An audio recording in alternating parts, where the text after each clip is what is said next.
자식은 나를 성장시키는 부처님의 선물이다. 안녕하세요, 여러분. 오늘도 부처님의 지혜로운 말씀과 함께 하겠습니다.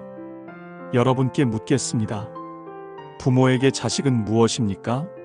눈에 넣어도 아프지 않은 존재, 내 삶의 가장 큰 기쁨이자 동시에 가장 큰 걱정거리이기도 합니다. 얼마 전 한 어머니가 저에게 이런 말씀을 하셨습니다. 스님, 제 큰 아들이 40이 넘었는데도 아직 제대로 된 직장 하나 없이 이 일 저 일 전전하고 있어요. 둘째는 또 결혼한 지 5년이 넘었는데 아이가 없다고 며느리만 탓하고 있고요. 이 나이에 이런 걱정을 해야 하나 싶어 밤잠을 설칠 때가 많습니다. 이런 고민 여러분도 한 번쯤은 해보셨을 겁니다. 이 아이가 왜 내 자식으로 태어났을까? 수많은 인연 중에 왜 나와 이 아이가 만난 것일까? 부처님은 법구경에서 이렇게 말씀하셨습니다. 모든 만남은 인연 따라 일어난다. 우연처럼 보이는 부모와 자식의 만남도 사실은 깊은 업과 인연의 결과라는 뜻입니다. 업이라는 것은 쉽게 말해 우리가 전생에서 지은 행동과 마음가짐의 결과를 말합니다. 좋은 일을 많이 하면 좋은 결과가, 나쁜 일을 하면 나쁜 결과가 돌아온다는 인과응보의 법칙이지요. 오늘은 자식이 부모에게 온 진짜 이유, 그 안에 담긴 부처님의 가르침과 함께 10가지 지혜를 나누어 보겠습니다. 이 말씀을 듣고 나시면 여러분의 자녀에 대한 관점이 완전히 달라질 것입니다. 1. 부모와 자식은 전생의 인연으로 맺어집니다. 금강경에서 부처님은 과거, 현재, 미래의 인연은 한 줄기로 이어진다고 말씀하셨습니다. 여러분, 이 세상에 우연은 없습니다. 수억 개의 정자 중에 하나가 난자와 만나 여러분의 자녀가 되었다는 것. 이것이 과연 우연일까요? 그 아이가 다른 누군가의 자녀가 아니라 바로 여러분의 자녀로 태어났다는 것이 우연일까요? 부처님 말씀에 따르면 어떤 자식은 은혜 갚으러 오고 어떤 자식은 빚 갚으러 옵니다. 또 어떤 자식은 빚을 받으러 오기도 하지요. 자식은 우연이 아니라 전생 인연의 열매다. 한 할아버지가 저에게 이런 이야기를 해주셨습니다. 스님, 제 큰아들은 정말 효자입니다. 제가 아프면 밤새 간병하고 용돈도 꼬박꼬박 드리고요. 그런데 둘째는 결혼한 후로는 연락도 뜸하고 명절에도 얼굴 보기 힘듭니다. 같은 부모에게서 태어났는데도 이렇게 다른 이유는 무엇일까요? 바로 전생의 인연이 다르기 때문입니다. 이 은혜를 갚으러 오는 자식이 있습니다. 법구경의 선한 인연은 기쁨을 낳는다는 말씀이 있습니다. 효심 깊은 자녀, 부모의 마음을 편하게 해주는 자녀가 있다면 그것은 여러분이 과거에 쌓은 선행의 보답입니다. 효도하는 자식은 과거의 선행이 불러온 복이다. 제가 아는 한 어머니는 이렇게 말씀하셨습니다. 제 딸은 시집간 후에도 매일 안부 전화를 하고 주말마다 찾아와서 집안일을 도와줍니다. 제가 전생에 무슨 복을 쌓았길래 이런 딸을 두었나 싶어요. 맞습니다. 그 어머니가 전생에 누군가의 부모님을 잘 모셨거나 어려운 이웃을 도왔거나 선행을 많이 쌓았기 때문에 이런 복받은 딸을 만난 것입니다. 3. 빚을 갚으러 오는 자식이 있습니다. 천수경의 업은 반드시 인연을 따라 되돌아온다는 말씀이 있습니다. 자식을 위해 많은 것을 희생하게 되는 것도 전생에 내가 갚아야 할 빚이 있기 때문일 수 있습니다. 희생은 억울한 것이 아니라 빚을 갚는 인연이다. 한 아버지는 이런 고민을 털어놓으셨습니다. 제 아들이 사업에 실패해서 빚을 지게 되었는데 결국 제가 집까지 팔아서 빚을 갚아주었습니다. 그런데도 아들은 고마워하기는커녕 당연하다는 듯이 행동합니다. 이럴 때 억울하고 화가 날 수 있지만 부처님 말씀으로 보면 이것은 제가 전생에 그 아이에게 진 빚을 갚는 것일 수 있습니다. 전생에 제가 누군가에게 도움을 받았는데 갚지 못했던 빚을 이 생에서 그 영혼이 내 자식이 되어 받아가는 것이죠. 4. 빚을 받으러 오는 자식도 있습니다.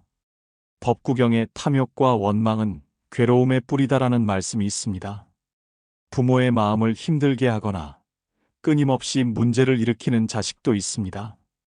그것은 전생의 인연이 아직 풀리지 않았기 때문입니다. 핵심 한마디 힘든 자식도 전생의 인연을 풀기 위해 온 손님이다. 어떤 어머니는 이런 하소연을 하셨습니다. 제 둘째 아들이 도박에 빠져서 집안을 망하게 생겼습니다. 몇 번을 끊겠다고 약속해놓고도 또 도박을 합니다. 이런 아이를 키운 제가 죄인인 것 같아요. 하지만 부처님 말씀으로 보면 그 아이는 전생에 여러분에게 받을 것이 있어서 온 것일 수도 있습니다. 전생에 제가 그 영혼에게 어떤 잘못을 했거나 해를 끼쳤을 수도 있다는 뜻이죠. 그렇다고 해서 포기하라는 말이 아닙니다. 이것을 인연으로 받아들이고 자비로운 마음으로 풀어나가야 합니다. 부모와 자식은 서로의 거울입니다. 금강경의 모든 것은 마음에서 비롯된다는 말씀이 있습니다. 자식의 성격과 습관 속에서 부모 자신의 모습을 보게 됩니다. 자식은 부모의 거울입니다. 자식은 부모의 거울이다. 한 아버지가 이런 말을 하셨습니다. 제 아들이 성질이 급하고 화를 잘 냅니다. 그런데 가만 보니까 제가 젊었을 때 그랬더라고요. 아이한테 화내지 말라고 하면서 정작 저부터 화를 내고 있었습니다. 맞습니다. 자식의 단점이 보일 때 먼저 자신을 돌아보십시오. 그 모습이 어디서 온 것인지 찾아보면 대부분 부모 자신에게서 나온 것임을 알 수 있습니다. 거꾸로 자식의 장점을 보실 때도 마찬가지입니다. 그것도 여러분이 물려준 좋은 습관과 성품에서 나온 것이죠. 6. 자식은 부모에게 수행의 기회가 됩니다. 법구경에 고통도 깨달음의 길이 된다는 말씀이 있습니다. 자식 때문에 속 끓는 순간조차 마음을 다스리고 인내를 배우는 기회가 됩니다. 자식은 나를 수행자로 만드는 스승이다. 어떤 어머니는 이렇게 말씀하셨습니다. 제 딸이 사춘기 때 정말 말을 안 들었어요. 하루는 너무 화가 나서 소리를 지르려다가 문득 내가 지금 무엇을 하고 있나 싶어서 멈췄습니다. 그리고 심호흡을 하며 마음을 가라앉혔어요. 그 순간, 이 아이가 나에게 참을성을 가르쳐주고 있구나 하는 생각이 들었습니다. 맞습니다. 자식이 말을 안 들을 때, 걱정을 끼칠 때, 그것은 하늘이 여러분에게 주는 수행의 기회입니다. 화를 참고, 걱정을 내려놓고, 자비로운 마음을 키우라는 가르침이지요. 7. 부모는 자식을 통해 집착을 놓는 법을 배웁니다. 금강경에 머무름 없는 사랑을 베풀라는 말씀이 있습니다. 아무리 붙잡아도 자식은 내 뜻대로 살지 않습니다. 그것을 인정하는 순간 진짜 사랑이 시작됩니다. 집착을 놓을 때 자식과 진짜 가까워진다. 한 아버지의 이야기입니다. 제 아들이 의사가 되기를 바랐는데 아들은 음악을 하겠다고 했습니다.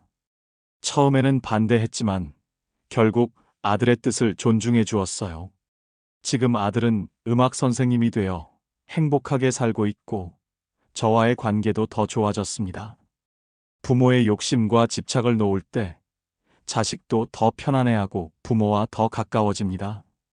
부처님이 말씀하신 무소유의 지혜를 자식을 통해 배우는 것이죠. 8. 자식은 부모에게 자비를 가르칩니다. 천수경의 자비는 모든 중생을 껴안는다는 말씀이 있습니다. 자식의 아픔, 실패, 눈물 속에서 부모는 조건 없는 자비를 배웁니다. 자식은 자비를 깨닫게 하는 부처님 선물이다. 어떤 어머니는 이런 경험을 하셨습니다. 제 아들이 교통사고를 당해서 한 달 동안 병원에 입원했을 때 저는 밤새 아들 곁을 지켰습니다. 그 순간 아들의 잘잘못이 중요한 게 아니라 그저 이 아이가 건강하게 회복되기만 바라는 마음뿐이었어요. 이것이 바로 자비입니다. 조건 없이 따지지 않고 그저 상대방의 행복을 바라는 마음. 부모는 자식을 통해 이런 자비로운 마음을 자연스럽게 배우게 됩니다. 9. 자식은 부모에게 무상을 일깨워 줍니다. 법구경의 무상함을 알면 집착이 줄어든다는 말씀이 있습니다. 갓난아기였던 자식이 어느새 성인이 되고 부모 곁을 떠나며 인생의 무상을 보여줍니다. 자식은 무상을 보여주는 살아있는 경전이다. 한 할머니가 이런 말씀을 하셨습니다. 손자가 태어났을 때 이 행복이 영원할 줄 알았는데 벌써 그 아이가 대학생이 되었어요. 시간이 이렇게 빨리 흘러간다는 걸 새삼 깨달았습니다. 무상이라는 것은 모든 것이 변한다는 뜻입니다. 자식의 성장을 보면서 우리는 시간의 흐름을, 변화의 법칙을 깨닫게 됩니다. 그리고 지금 이 순간이 얼마나 소중한지 알게 되지요. 결국 자식은 부모와 함께 깨달음의 길을 걷기 위해 옵니다. 금강경에 모든 중생은 깨달음을 향해 나아간다는 말씀이 있습니다. 부모와 자식의 만남은 사랑과 갈등, 기쁨과 고통 속에서 함께 배우며 성장하는 깨달음의 길입니다. 부모와 자식의 인연은 함께 깨달음을 향한 길이다. 제가 만난 한 가족의 이야기입니다. 아버지는 성격이 급하시고 아들은 소극적이었습니다.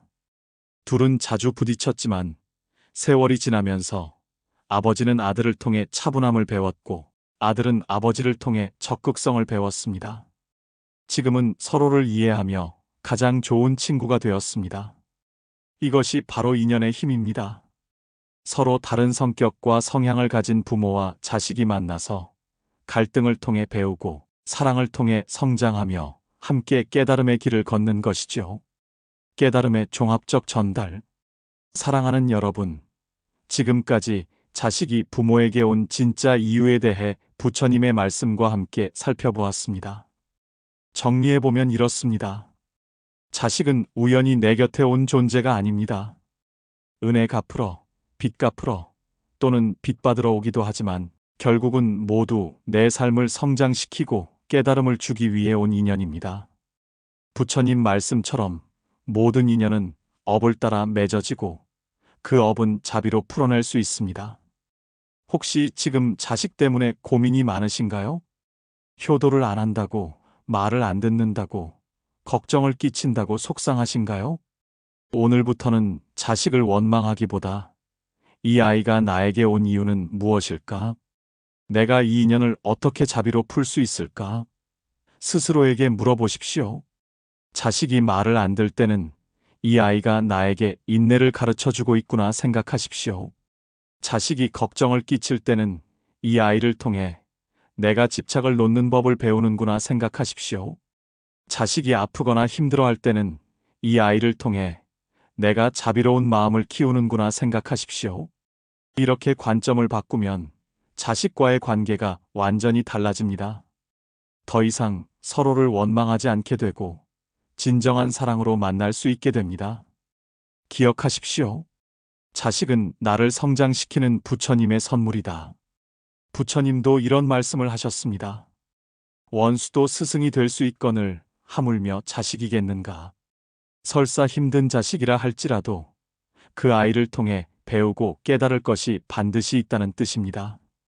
여러분의 자녀가 어떤 모습이든 어떤 상황이든 그 아이는 여러분을 더 나은 사람으로 만들어주는 소중한 인연입니다. 감사한 마음으로 받아들이고 자비로운 마음으로 사랑하시기 바랍니다. 마지막으로 부처님의 말씀 하나를 더 전해드립니다. 부모와 자식의 인연은 한 생만으로 끝나지 않는다. 생생세세 이어지는 깊은 인연이다. 오늘도 자식과 함께 행복하시고 서로에게 스승이 되어 함께 성장해 나가시길 부처님께 간절히 기원합니다. 감사합니다.